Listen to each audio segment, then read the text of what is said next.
তবে এই নিরহ প্রাণীদেরকে মারাটা ঠিক হয় নাই। তবে যেই করছে এটার আমরা তীব্র নিন্দা জানাই, যে এটা দোষী সাব্যস্ত করে যাতে আইনের আওতায় আনা হোক। অনেকগুলা ছাগলের খামার আছেন, অনেকগুলা বনের কেয়ার আছেন। এই কেয়ারটি মনে কে বা কারা এই জায়গায় এই খবরে আমরা পাইলাম যে আগুন ধরাই দিছে নাকি, কিন্তু আগুনটা আসলে যে ধরাইছে এটা তো সুনিশ্চিত না, আমার তো ওই তারা কারেন্টেও লাগতে হয়। কিন্তু যদিও আগুন ধরায় থাকে তাহলে এরকম জীবিত যে প্রাণী আগুন দিয়া যখন পুড়ছে তখন এটা একটা আমরা তীব্র নিন্দা জানাই। এটা আইনের আওতা খোঁজ নেয়া যাতে এটা সুষ্ঠু বিচার হয়। আপনার আগুন লাগছে লোকা এই সময় মনে হয় প্রায় 8টা বাজার পরে আমরা দৌড়াদৌড়ি করে আইছি, আয়া দেখছি এই লোকা। এরপরে লোক অনেক ক্ষয়ক্ষতি হয়েছে। লোকা ছাগল আছে, লোকা ছাগল দিয়ে পড়ছে, মুরগির খাদ্য আছেন, গরুর খাদ্য আছেন, তারপরে বন এগুলা পড়ছে। আগুনটা এলো মনে হয় যে এটা আগুনটা লাগানো হয়েছে, এই ক্ষতিটা তো এটা ঠিক হয়েছে না। এটা একটা ইন্টিগ্রেটেড ফার্ম।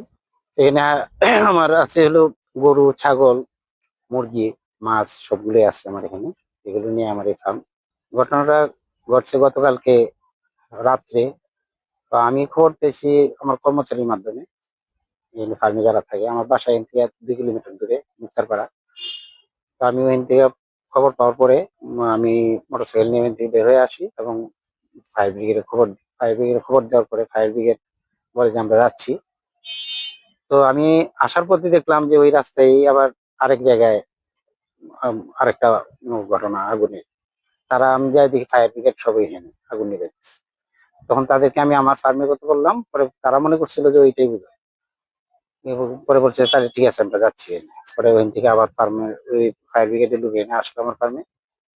আসার পরে তারা প্রায় 3 ঘন্টা 3.5 ঘন্টা পরে আগুন নিভালো লাগলো তাদের।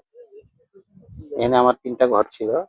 একটা ছিল ছাগলের একটা শেড ছিল, 30টা ছাগল সহ ওই ঘরটা পড়ে গেছে।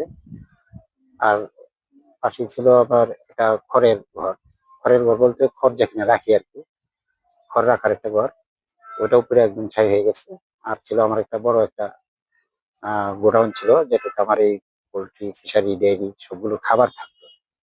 এবং এনে আমার একটা ভ্যান ছিল, আমার ঘাস ফলার একটা মেশিন ছিল, 2টা সাইকেল ছিল, এরকম অনেকগুলো জিনিস ভিতরে ছিল, অনেকগুলো কাঠ ছিল। আর কিছু খড়ও আমি এটার ভিতরে রাখতাম, সেফে রাখার জন্য এনে রাখতাম।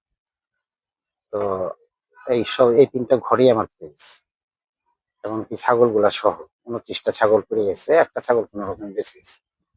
তো আসলে আমার এইটা এখন ওইভাবে কোনো হিসাব করি নাই আমি, তবে ধারণা করি আর কি যে 1,25,000 টাকার মতো, হয়তো 25 লাখের মতো আমার ক্ষয়ক্ষতি হয়ে থাকবে, এর আশপাশে আর কি, প্লাস মাইনাস। আসলে রাত্রে 3:30টায়, শীতের রাতে 3:30টায় বোঝাটা খুব কঠিন জিনিস, এখানে কে আগুন লাগাইছে, কিভাবে লাগছে। আর দুর্ভাগ্যবশত আমার ফার্মে কোনো সিসিটিভি ক্যামেরা ছিল না, আমি এখনো অ্যাড করিনি।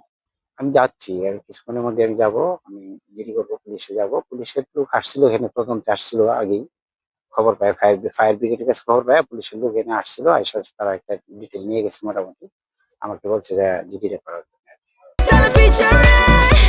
Next level, well done, side by side, free.